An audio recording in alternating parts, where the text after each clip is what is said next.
Before starting the video, I would like you to subscribe as it would help me a lot, thank you. Like many other students his age, Makoto is quite naive. In sports and his studies he is barely on average. Thus he is in no way considered special. He uses target practice as a way to relieve emotional and social stress.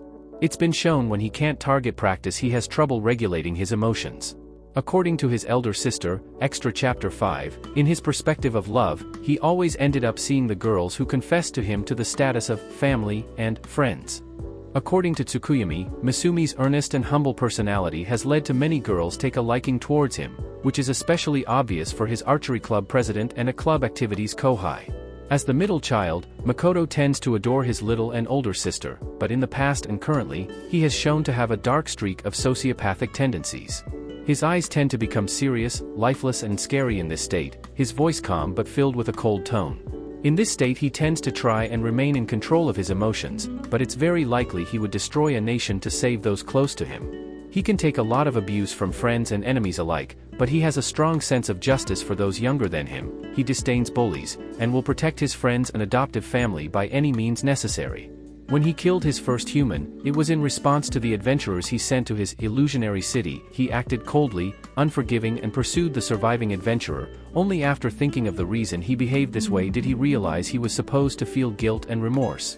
Because of this he broke down in tears, lamenting that he must have lost his humanity. Thinking he was some sort or spider/dragon/undead/human hybrid because of the weird monsters he contracted with, namely Mio, Tomo, and Shiki. Once Tomo explained that the reverse of his worry was true, that the three of them became more human because he was the dominant one in the contract of control, and other than accessing his servant's unique abilities in times of crisis or heightened emotional turmoil. In all his humanity was intact much to his relief, but he still seemed unaware of his dark personality traits. Though to friends and allies he has a natural charisma and kind nature that makes them question if he is some sort of hero, though his motivations have always been for selfish reasons. According to Hibiki Otanashi, Makoto has developed a thought process where he unconsciously discriminates against the humans. It is to be expected, from the first 30 seconds of being summoned to this world, he has met the delusional, obsessed with all things beautiful ruling goddess, who bestow onto him to be able to speak with all the failed, humanoid and monster creations of hers, but not her favored humans. Then stating he would be at home among the ugly orcs and goblins and thrusting him to the farthest reaches of the wastelands. So he couldn't understand common, which is a further insult to him. Even Mio could speak it, the hungry spider disaster. Upon meeting his first humans at the frontier of the wasteland they treated him like some demi-human demon lord. It was most other races that accepted him, or given him a chance, without criticizing his looks to the point of ignoring him or brushing him off. The first human adventuring party he invited into the demi-plane showed intolerable amounts of racism, entitlement and a sense of being better than anything not human. He doesn't treat all humans with this unconscious discrimination, only those that act exactly like the goddess who he gave up his home for. He has the tendency to unconsciously smile when fighting. That face of his was seen for the first time by his followers Tomo and Shiki. It was seen in the incident where he was fighting the self-proclaimed god Samel, when he insulted his parents whom he loved deeply. Makoto became ridiculously angry after hearing his insults. Then, Makoto attacked him with his bow and arrow as a declaration of war. As a ruler, he models the Asura as a beautiful paradise fit to be called heaven. He provides asylum and protection to almost only the most strongest races that desire this, because he feels empathy towards individuals who are looked upon less favorably in the goddess world, as is the case of demi-humans, monsters and demons. So he has no qualms about helping them selflessly, even if that generates bad opinions of him among the human society. He will grant a place from the wasteland and suffering, granted they can get along with other races. In Asura discrimination is not included in his rule. He is seen as a humble leader by everyone in the Asura. His merchant alias, Kuzunoha, catches the attention of many nations and factions. His followers are vigilant of migration to the demi-plane, and since he considers it necessary for the races who wish to migrate to have an amiable personality and to not discriminate other races, they make sure of it. Makoto himself barely has an impact on the process, and doesn't do any careful vetting at the start of the story. The very first adventurers he invited into the demi-plane caused an incident that has changed the way Makoto views humans. Tomo is trying and working on giving Makoto a heads up about his new racism, since technically he himself is also a human, and the first humans he befriended proves that not all of them have such selfish personalities. He tries to make all of his citizens of different races prosper. News of the Asura being paradise begins to spread along the wasteland. migration proposals begin arriving for the Mirage Town in the wasteland. In the final interview for accepting a race into the Asura, he shows great respect and is very humble. He is seen not as a landlord but as a god who gives shelter and commodities to his subjects. He accumulates many believers who worship him at the shrine in the Asura and offer their prayers. When MISUMI hears that, he finds it very uncomfortable to be seen as something great like a god. He asks Tamaki to convince the people to stop worshipping him as he does not consider himself a god. He has difficulty dealing with people who are good at hiding their true intentions under a fake smile. It makes him very uneasy and difficult to trust them. He naively tries to classify people as either friend or foe. He tries not to overthink it and feels it is a lot easier to punish or kill his foes while maintain an amiable relationship with his friends.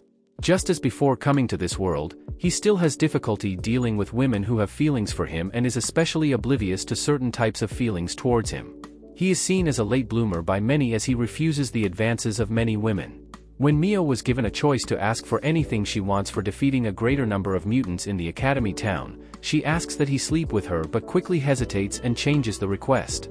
But MISUMI, who at that moment is drunk, thinks it is not too far-fetched and that he wouldn't mind sleeping with her. He doesn't really think about long-term problems that could arise from killing because of his normal response to being attacked or angered.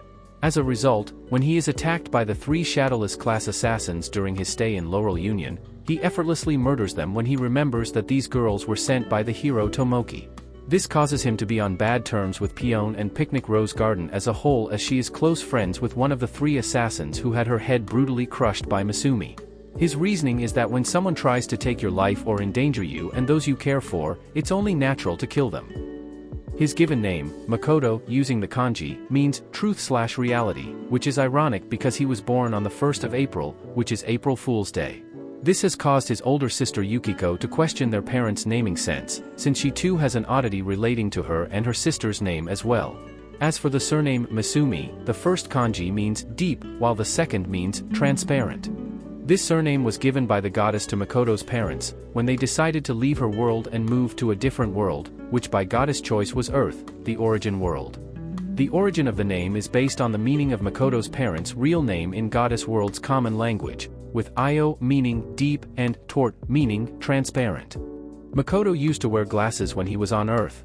He is constantly powering up and is already able to land a solid blow on a goddess, Athena. Makoto is a hybrid between human and human since his parents had not fully adapted to the world of origin. His older sister is mostly human because when she was born his parents had not fully adapted. His little sister is mostly human because of the same logic. The alias Reidu Kuzunoha used in the novel is a direct reference to the recurring character in the Shin Megami Tensei series. Since the name Reidu Kuzunoha is licensed by Atlas, it has not been used in either the manga or the anime adaptation of this series. He had sex with Mio and Tomo. Makoto is a short, 160 centimeters, and young teenager with black mid-length hair and eyes. His facial features are average in appearance, but to those of the goddess world, he is considered ugly and or being mistaken as a demi-human of some kind. When his mana is not kept in check by his mana-absorbing rings, his mana overflows and is said to look like an ominous desert haze and gives off an aura that can be seen as great power that others respond to in different ways. He is in no way negatively affected by this ominous desert haze as he is unaware of its presence, and even less when he uses Sakai. He can look at someone in a disinterested way when he's in an emotional state that can be quite dangerous. It is most visible when his eyelids darken around his eyes. Makoto has carried different types of weapons and equipment during his adventure, among them are short sword, given as a gift by the Highland Orcs. Upon finding out that the sword was Toya's family treasure, he gives it back to her as a show of compassion. Dwarf-made ceremonial dress. Clothes that extract mana and uses it for various ability settings. Dropner, magical rings that absorb and compresses the wearer's mana. It glows red when the storage capacity reaches its limit. Dropners can suppress the tremendous quantity of Makoto's magic power. They absorb his magic power to the limit. However, because Makoto's magic power only increases with his bow training and new servants, he needs to change them regularly and wears more of them to the point that there are an immense amount of used rings with Makoto's magic power stored in them.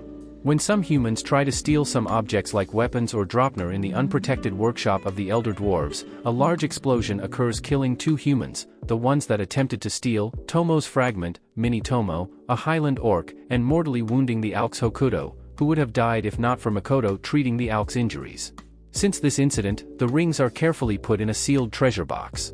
Later, it was discovered that these rings can produce energy, but they need to be used like magic bombs in order to be used as an energy producer. Azusa Yumi is a special long bow created by the Elder Dwarves. It has the same properties as Draupner, as it stores mana and then converts it into magical power when he shoots an arrow. It glows red like Draupner when the storage capacity reaches its limit. When the arrow is shot, the power is unleashed in one instant and releases a deadly explosion, even more so in close range. Silver arms, gauntlets that Makoto made through his own power of creation. They are made through a complex method. They are made with the idea to break any magical attack like the shooting of Root or the portal of Samel. Now then, you can do it, right?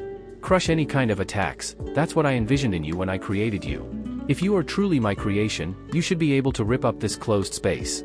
Makoto, WN 221. Bao Yukyu, it is used when teaching/training the students.